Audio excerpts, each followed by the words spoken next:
Welcome back to the Deep Dive, your shortcut to becoming incredibly well-informed without drowning in information. Today, we're plunging into a topic that might sound a bit, oddity at first, maybe a little dry, but trust me, it's all about building confidence, demanding transparency, and truly knowing who's minding the store with your critical data and financial information. Absolutely. We're talking about SOC engagements and the crucial reports they produce. For anyone relying on service organizations, whether that's, a small startup using a cloud provider, a mid-sized business outsourcing payroll, or a large enterprise leveraging a third-party data center, understanding these reports isn't just helpful, it's like having a secret decoder ring to their operational reliability. It's fundamental for assessing your own organizational risk and, well, fostering that all-important trust. Exactly. And to give this some real world context, let's imagine you're the head of IT security at Innovate Tech, maybe a fast growing startup. You're about to onboard a new critical cloud based CRM system, and your reputation, your customer data, your company's future, it really hinges on this decision. So, our mission today is to unpack exactly what these SOC reports are, how auditors form their crucial opinions, and what those opinions truly mean for your strategic decisions at Innovate Tech. It's about getting those aha moments from what initially looks like dense technical documentation. Okay, let's unpack this. First up, let's define our players. When we talk about SEC reports, what exactly is a service organization in this context? Why is that important for, say, Innovate Tech to understand? Okay, good place to start. A service organization is essentially any entity that provides services to other organizations, which we call user entities, right? And these services are relevant to the user entity's internal control over financial reporting or their data security or just general operational reliability. So for Innovate Tech, if your new CRM is hosted and managed by a third-party vendor, that vendor is a service organization to you, the user entity. Other examples, think payroll processors, claims management companies, or even companies providing managed security services. Basically, businesses handling a piece of another company's critical operations or data. And crucially, they introduce a layer of reliance and therefore a layer of risk for you. Okay, so Innovate Tech uses that external CRM. The CRM provider is the service organization. Got it.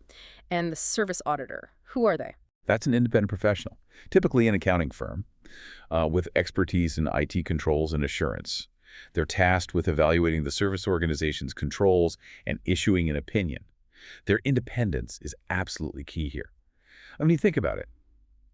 If the service organization could just self-certify its own security, how much would you trust that? Yeah, not much, right? Exactly. The auditor's independence ensures objectivity, credibility. It lends significant weight to the report. Without that unbiased external verification, the whole process of providing assurance kind of falls apart. And your reliance on that service organization becomes a much riskier proposition. Okay, makes sense. So the auditor's main goal then is to form an opinion. For Innovate Tech, when they're looking at their potential CRM provider's SOC report, what does that opinion actually entail? What are the auditors really digging into when they come in? Right, so when forming an opinion, the service auditor has to thoroughly evaluate two critical things. First, the sufficiency and appropriateness of the evidence they've collected. And this isn't just about collecting some evidence, It's about collecting enough evidence and making sure that evidence is reliable, trustworthy, and relevant, meaning it directly addresses the control objectives. Okay, so not just quantity, but quality and relevance. Precisely. Think of like a cybersecurity incident response team piecing together an attack. They don't just need some logs. They need all relevant logs, corroborated by network traffic, endpoint data, user interviews maybe. Only then can they confidently say what happened. The quality and volume of that evidence directly dictates how strong their conclusions are. If the auditor doesn't have enough, or the data seems shaky, their conclusion just won't hold water. Okay, evidence first. What's the second critical thing? Second, they have to determine whether any uncorrected misstatements or identified control deficiencies, either on their own or added together, are material. Materiality.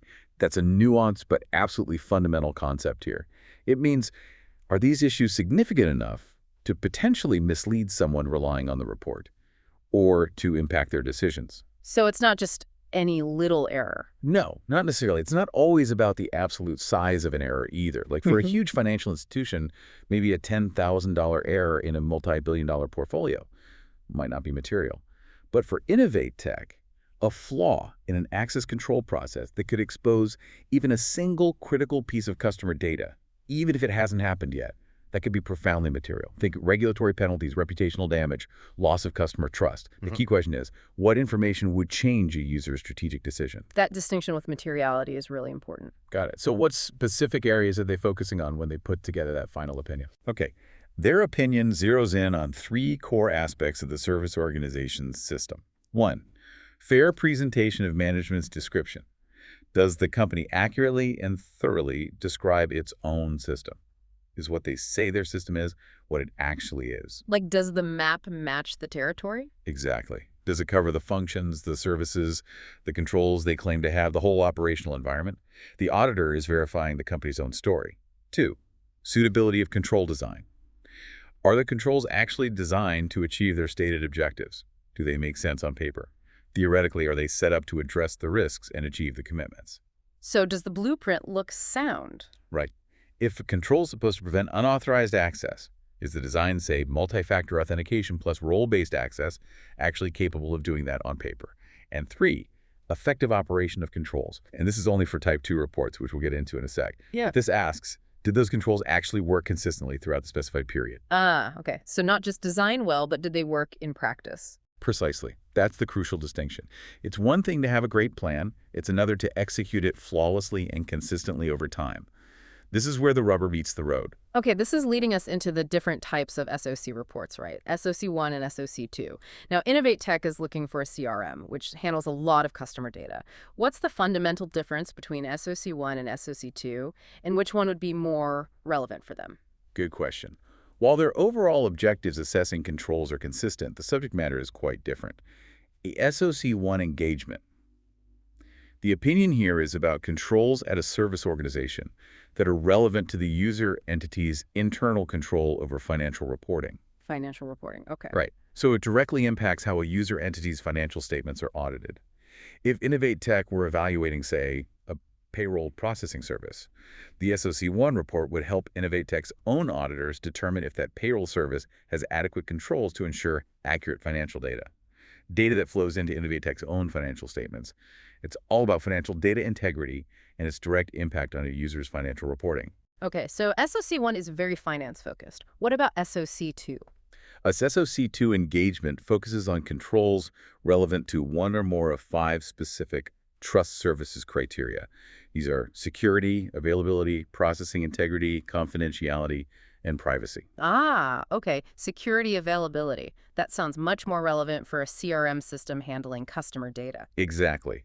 This is less about your financial statements and much more about data protection, system uptime, overall operational reliability. For Innovate Tech's Cloud CRM, a SOC2 is exactly what you'd be looking for.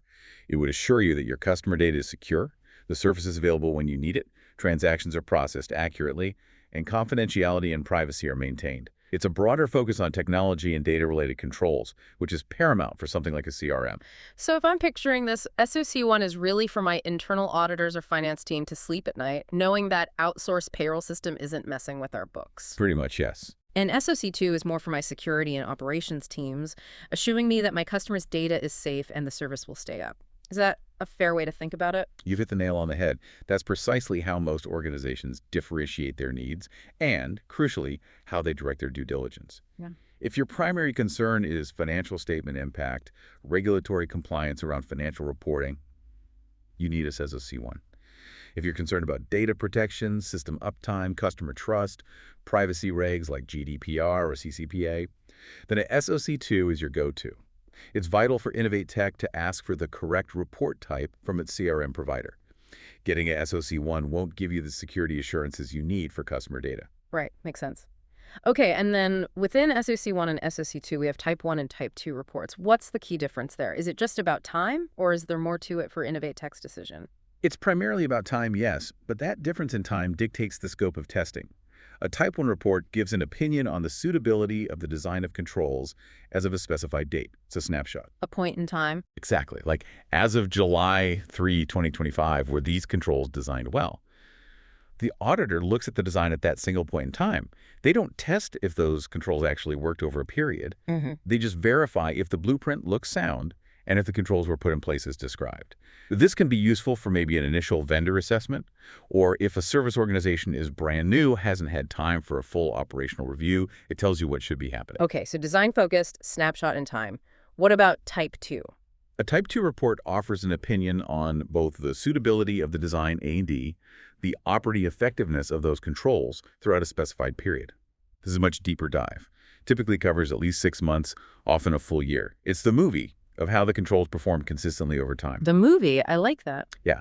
The auditor not only looks at the design, but also performs detailed, in-depth testing to see if those controls were actually operating as intended, consistently, throughout that whole period. So a Type 2 report is generally much more comprehensive then, because it includes that actual testing of how well controls operated over time, not just the theoretical design. Precisely. It provides a significantly higher level of assurance because it goes beyond just design to actual sustained performance. For most user entities, especially for critical services like InnovateTech's new CRM, a Type 2 report is almost always preferred. You want that movie, not just the snapshot. It demonstrates the controls aren't just well designed on paper, but are consistently effective in practice. That's what gives you real confidence in their reliability and resilience. Honestly, seeing only a Type 1 from a mature vendor offering a critical service, that would likely be a bit of a red flag for your team at InnovateTech. You'd wonder why they haven't tested operating effectiveness. Good point. Okay, so now we've mapped out the different types of reports InnovateTech might encounter. SOC1, SOC2, Type 1, Type 2. Let's talk about what the auditor's actual verdict means for your company. What's the signal you're hoping to see in that report? And what are the ones that should make you, well, very cautious? Let's start with the ideal scenario. What does an unmodified or unqualified opinion tell you? An unmodified opinion is indeed the gold standard. It's the ideal outcome for a user entity like InnovateTech. It means the service auditor concludes that in all material respects, based on management's assertion and the relevant criteria, everything looks good, it aligns with expectations. Let's break down what everything means across those 3 key areas we discussed earlier. 1. Management's description of the system fairly presents the system as designed and implemented. For SOC1, the description accurately portrays the financial controls as of a date, Type 1, or throughout the period, Type 2. For SOC2, the description of their security, availability, whatever criteria are in scope. It's truthful and comprehensive in accordance with the specific description criteria. Management says, here's our system, we believe this description is accurate, and the auditor independently agrees. Okay, description is fair. Number 2. 2. The controls stated in the description were suitably designed. The auditor believes the controls, as documented and reviewed, are conceptually sound. They're capable of achieving their stated objectives. For SOC1, that's about ensuring financial reporting integrity. For SOC2, it's about providing reasonable assurance that service commitments and system requirements were achieved based on those trust services criteria. So the blueprint for control is solid. If implemented right, it should work. And number 3, for Type 2 reports. 3. Type 2 only. The controls stated in the description operated effectively. For SOC1, the financial controls actually worked consistently throughout the period. For SOC2, it means, for example, their security controls operated effectively throughout the period to provide reasonable assurance that service commitments for data protection, uptime, etc. were met based on the trust criteria.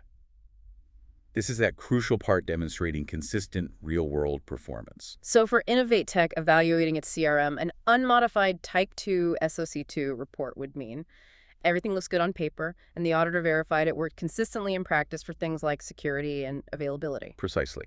It's a clean bill of health for the controls and the system description. An unmodified opinion also means that if things like complementary user entity controls CECs or subservice organization control CSOCs were necessary. We'll get to those later, right? We will. But the report clearly states that achieving the objectives might rely on your controls or their vendor's controls. The transparency is a hallmark of an unmodified opinion. It ensures you understand the full shared control landscape. For InnovateTech, this would be a strong indicator that the CRM provider is a reliable partner. Okay, that's the best case. But what if things aren't perfect? That's where modified opinions come in. Why would an auditor modify their opinion, and what does that signal for InnovateTech's due diligence? Right. An auditor has to modify their opinion if one of 2 things happens, and the effect is material. 1. They're unable to obtain sufficient appropriate evidence to conclude that the subject matter is in accordance with the criteria. We call this a scope limitation. Scope limitation, like they couldn't get the info they needed. Exactly. Imagine Innovate Tech's potential CRM provider refused to grant the auditor access to critical user access logs or their incident response documents. The auditor just can't gather the necessary information to form a complete, confident opinion, or two. They conclude, based on the evidence they did get, that the subject matter is not in accordance with the criteria in all material respects. Ah, so they did get the info and it showed a problem. Right.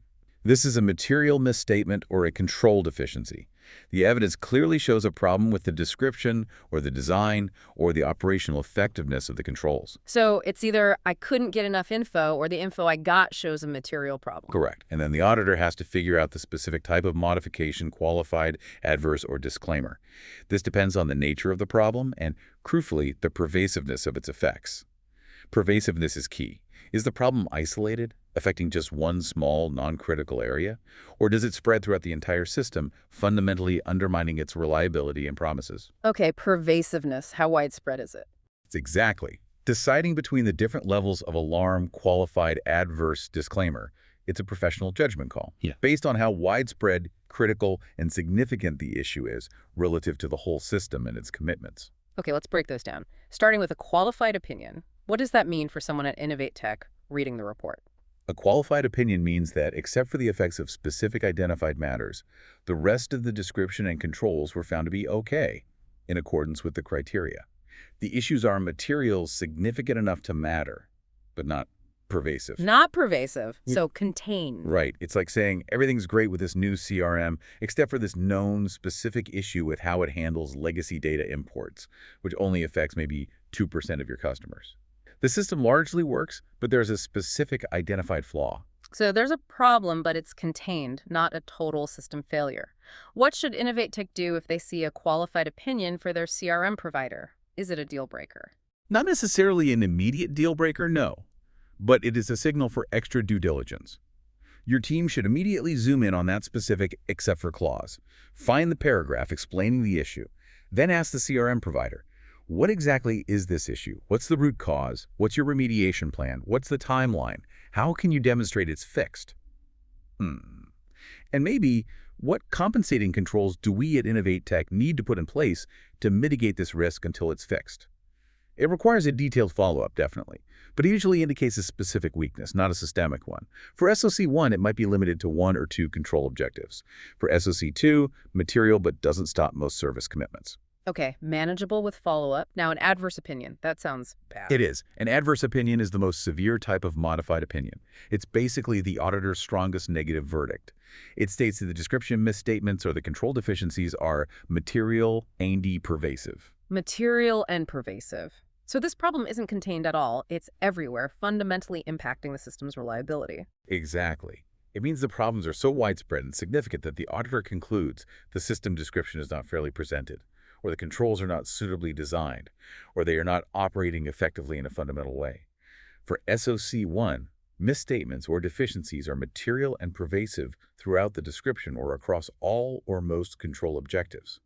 For SOC 2, the issues prevent the achievement of all or most of the service organization's fundamental service commitments: security, availability, processing integrity, whatever's in scope. So for Innovate Tech, seeing an adverse opinion on their potential CRM provider would mean It's a major red flag, a do not proceed signal, really. It indicates the service organization's controls are fundamentally broken or misrepresented. You'd absolutely need to reconsider the vendor.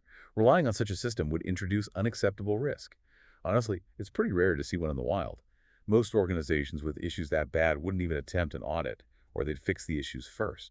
Okay, adverse is a definite no-go. Then there's the disclaimer of opinion. This is where the auditor basically says, I can't even give you an opinion, right? What's the practical implication for Innovate Tech? That's right. A disclaimer is issued when the service auditor is unable to obtain sufficient appropriate evidence to base an opinion on. And the possible effects of undetected problems could be both material and pervasive. It's almost always due to a severe scope limitation. The auditor just couldn't do their job properly.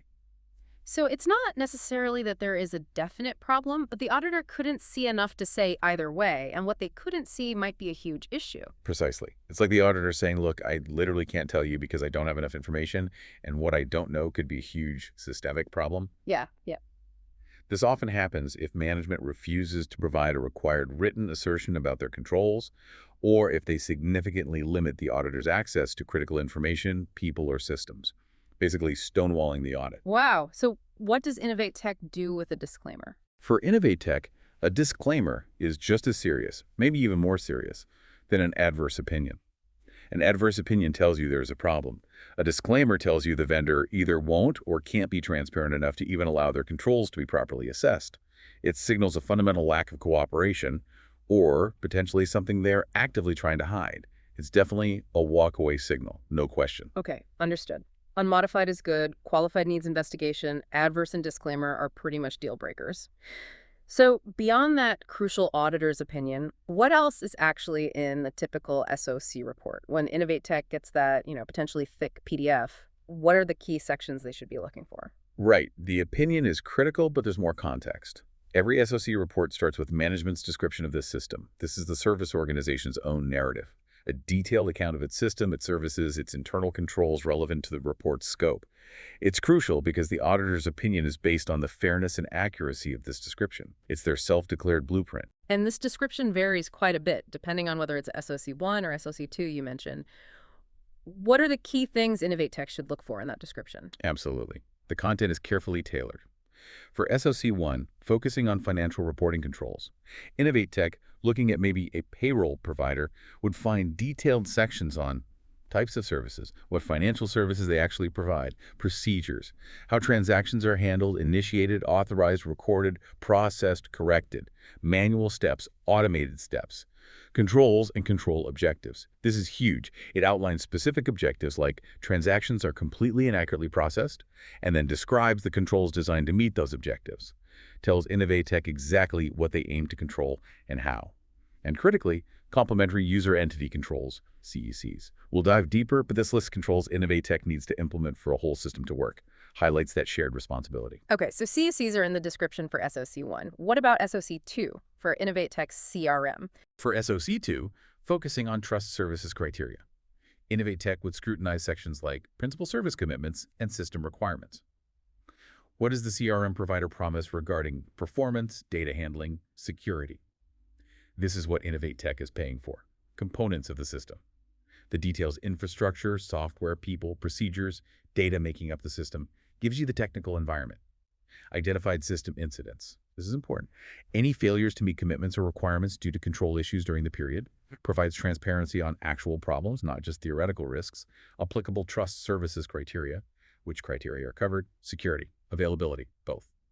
And the controls for each. And again, complementary user entity controls, CUECs. Just as vital here, outlines what Innovate Tech must do on their end. So it really is a comprehensive blueprint. Management isn't just giving you a pamphlet, it's detailed. Helps Innovate Tech understand exactly what they're signing up for, what the provider claims. Exactly. It's their definitive statement on their system. And the auditor's job, as we said, is to verify if that statement is fair and accurate. This section gives you the context for the opinion. Then, the next critical piece is management's assertion. Assertion, what's that? It's a required written statement from the service organization's senior management. A formal declaration from the top.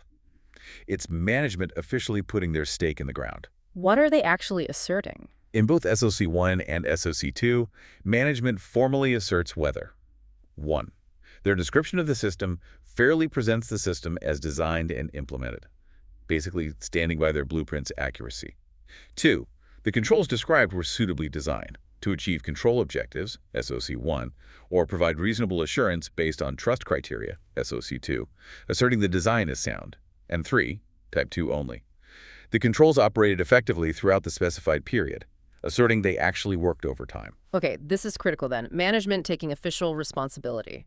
What happens if they refuse to provide this assertion to the auditor? You mentioned that briefly with disclaimers. Yeah, it's a huge deal. If management refuses to provide that written assertion, the auditor has to try and withdraw from the engagement if possible. If they can't withdraw due to law or regulation, they must issue a disclaimer of opinion on the description, the design, the operating effectiveness, everything. It's that serious. It signals a fundamental lack of cooperation, a major transparency issue, maybe a lack of confidence from management themselves, makes it impossible for the auditor to provide assurance. Innovate Tech should see this refusal as a massive red flag. Got it. Okay, description, assertion. Then we get to the independent auditor's report. This is the main event, right? Where the opinion lives. Yes, this section contains the service auditor's formal opinion we discussed, unmodified, qualified, adverse, or disclaimer. It also includes details about the scope of the exam, the responsibilities of both the service organization and the auditor, inherent limitations of controls, acknowledging no system is perfect. And for Type 2 reports, a reference to the auditor's tests of controls. It's where the auditor formally communicates their professional judgment and conclusions, the ultimate report card. And for those Type 2 reports, there's another important section detailing the actual testing performed. You mentioned referencing it. What kind of information is in that section? How can Innovate Tech use that detail? Right. That section is usually called something like Auditor's Tests of Controls and Results. It's incredibly valuable for Innovate Tech to understand the real-world performance. It includes which specific controls were tested, tells you exactly what the auditor focused on. You can check this against the description to make sure critical controls were actually tested. Sample versus full population. Did they review every single access change or just a representative sample? Gives you an idea of the testing depth. Nature of tests performed. How did they test? Observation. Reperformance. Inspecting logs or documents. Knowing the method gives confidence in the findings. Results, including deviations. This is critical. It specifies the number of items tested and, crucially, the number and nature of any deviations instances where the control didn't operate as intended. So I might say, like, tested 100 access changes, found 5 deviations where approval was missing. Exactly like that. It might even list causative factors, like due to lack of staff training. It also describes if internal audit work was used and how the service auditor factored that in. Innovate Tech can use this section to pinpoint specific weaknesses, even within an overall unmodified opinion that might still impact their specific risk profile or require follow-up questions. It adds a lot of granularity. Okay, that testing section sounds really useful for digging deeper. Now let's shift gears slightly. Modern businesses rarely operate in a vacuum, right? They use other companies.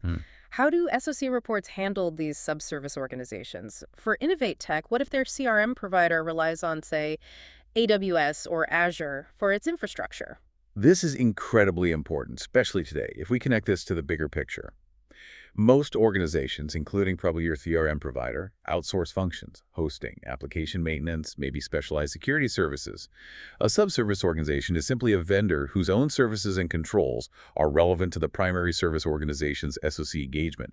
Their controls are often necessary for the main organization's controls to work. So, if Innovate Tech's CRM provider uses a third-party data center to host all the customer data, that data center would likely be a subservice organization for the CRM provider. Exactly. And the controls at that data center, physical security, environmental controls, network security, that kind of stuff, are often necessary for the CRM provider's controls to achieve their objectives, like ensure the privacy, availability, and security of your customer data.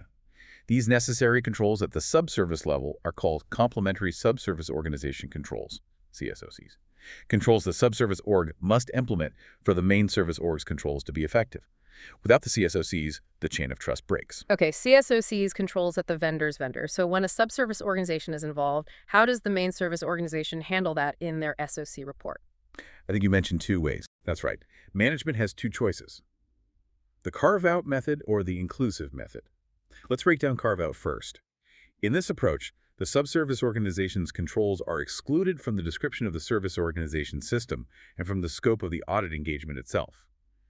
The report will identify the nature of the services performed by the subservice org, list the types of controls expected there, the CSOCs, and describe how the primary service org monitors that subservice. But crucially, the service auditor does not perform procedures on the subservice organization's controls. So it's like the CRM provider saying, we use AWS, we monitor them, here's what AWS is supposed to do, but our auditor didn't audit AWS's controls directly. Precisely. It means you, Innovate Tech, would need to get and review AWS's own SOC report separately. This carve-out method is often practical, especially when the subservice org, like AWS, Azure, Google Cloud, already provides its own comprehensive SOC report. It might also be used if the auditor isn't independent of the subservice org, or if including them would be overly complex. Does it have downsides? It can. If the subservice organization's services are absolutely critical and pervasive to the main service, like if the CRM only runs on that one specific cloud provider, just carving them out might make the primary report less useful on its own.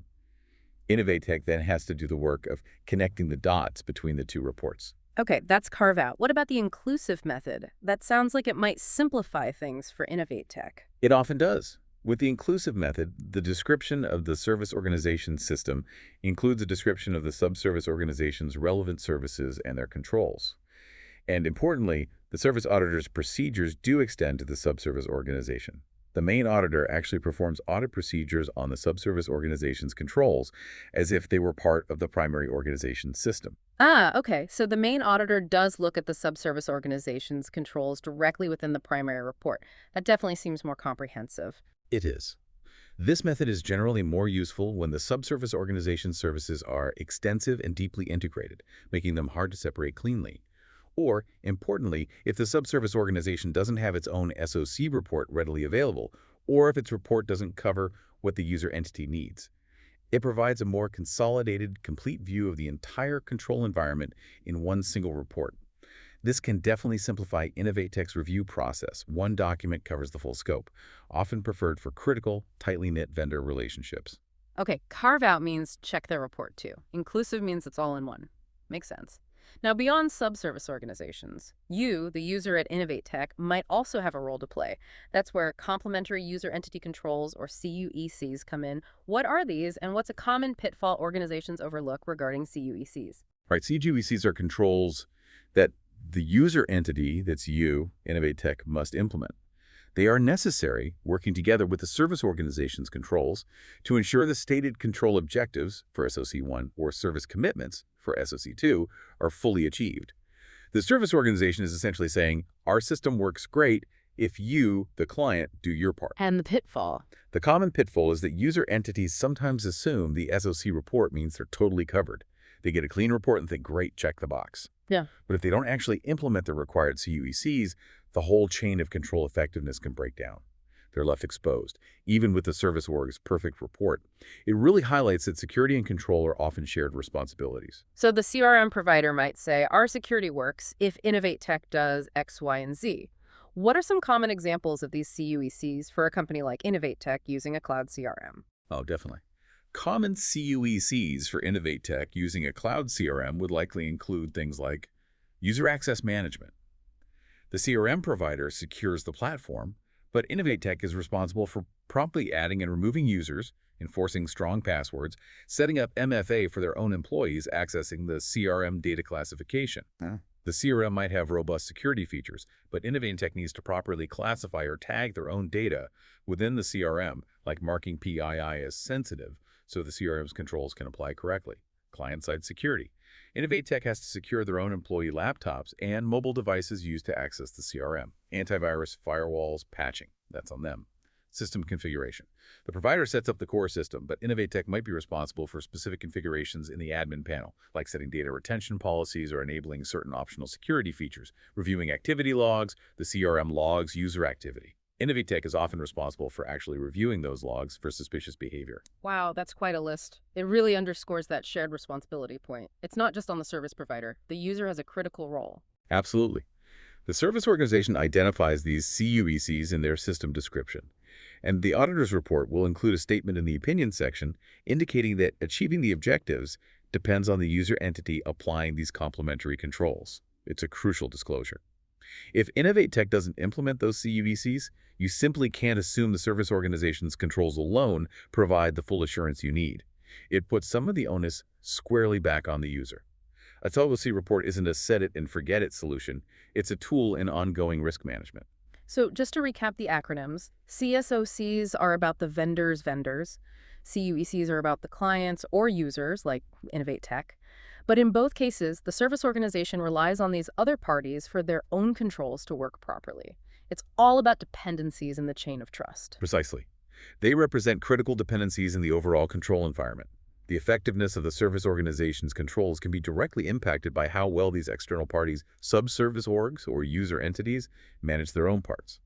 Ignoring these dependencies is just asking for trouble down the line. Okay, fantastic clarification. Now let's bring it all together. We've talked about the opinions, the report components. How do those modified opinions we discussed, qualified, adverse, disclaimer, actually change the specific language in the formal auditor's report? When Innovate Tech sees one, how will it be flagged in the auditor's own words? Right. This is where the specific wording becomes incredibly important. It's why a careful read, not just skimming the conclusion, is essential. The auditor's report will always include a separate paragraph before the actual opinion paragraph. This basis for modification paragraph explains the specific matter giving rise to the modification. It provides the crucial context. So for a qualified opinion, the opinion paragraph itself will include the key phrase, except for. It'll state something like, in our opinion, except for the matter referred to in the preceding paragraph, in all material respects, based on the criteria described in service organization's assertion. Okay, so that preceding paragraph clearly spells out the specific material but not pervasive issue Innovate Tech needs to investigate. Can you give us a concrete example of what that preceding basis for qualified opinion paragraph might sound like? Sure. Let's use that change management example for a Type 2 SOC2. The basis paragraph might say something like, the accompanying description of ABC CRM Service Organization's system states on page 8 that ADC CRM System Supervisor makes changes to the customer-facing application only if the changes are authorized, tested, and documented. Our tests of operating effectiveness revealed that for 3 out of 50 change management tickets reviewed during the period of July 1st, 2024 to December 31st, 2024, the required independent peer review and approval prior to deployment were not consistently performed. This condition resulted from a temporary lapse in enforcement of the change control policy during a period of high staff turnover. As a result, controls were not suitably designed or operating effectively throughout the period to provide reasonable assurance that the service organization's service commitments and system requirements were achieved based on Trust Services Criterion TC 8.1 changes. Then the opinion paragraph would follow with that, except for the matter referred to in the preceding paragraph language. It tells Innovatech exactly what the problem is, why it happened, and which specific criterion it impacts. Localized, but material. Very clear. Okay, what about an adverse opinion? How does the language change there? For an adverse opinion, the language is much stronger. It signals a fundamental failure.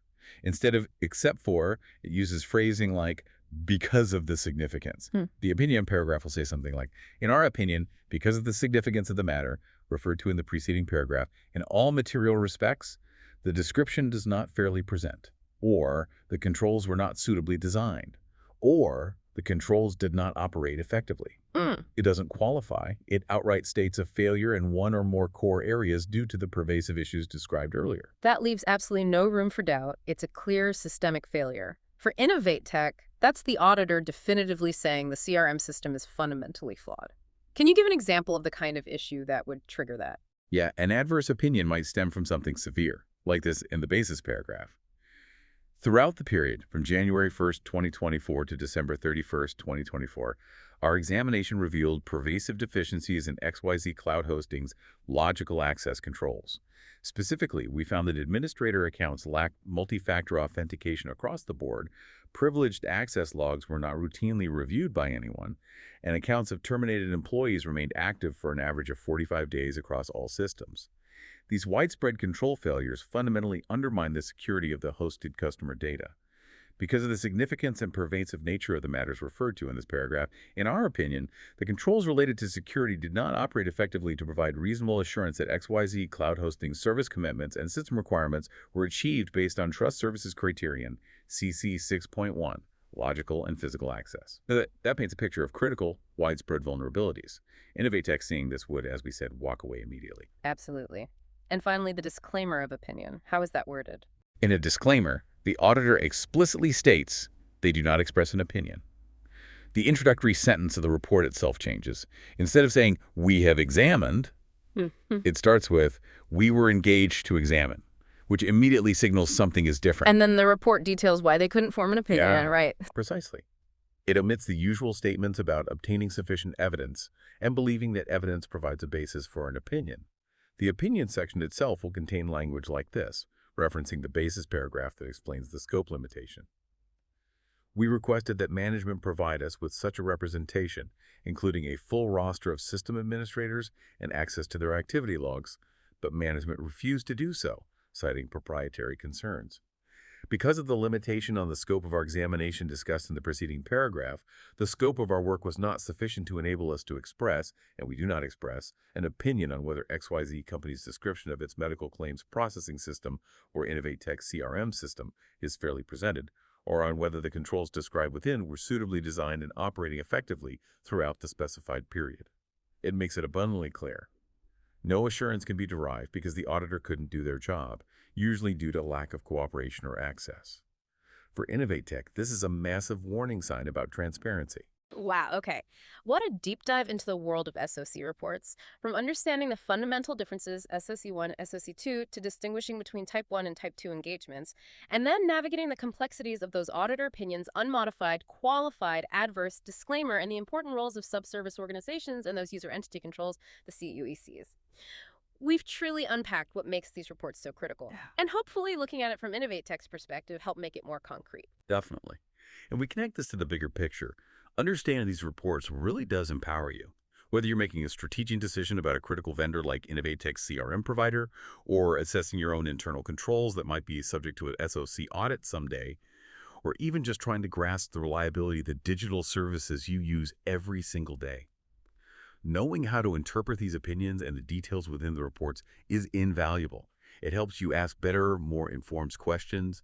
It helps you demand greater accountability from the organizations you trust with your data and operations. It moves you from just passively accepting a service to actively understanding its underlying reliability and, importantly, the shared responsibilities involved. Absolutely. It really is all about informed decision-making in this increasingly complex world where so much relies on third parties. And that brings us to our final provocative thought for you today. Think about a service or system you rely on heavily. Maybe it's your online banking, a critical cloud storage service like Dropbox or Google Drive, or even your company's payroll provider. If you were to demand a SOC report from them tomorrow, what kind of report? SOC1 or SOC2? Type 1 or Type 2? And what specific opinion would make you feel most secure about their controls and how they handle your critical information? And maybe think about what steps would you actually take if the report wasn't what you hoped for? What would a qualified opinion trigger for you? Thank you for joining us on this deep dive. Until next time, keep digging for those nuggets of knowledge.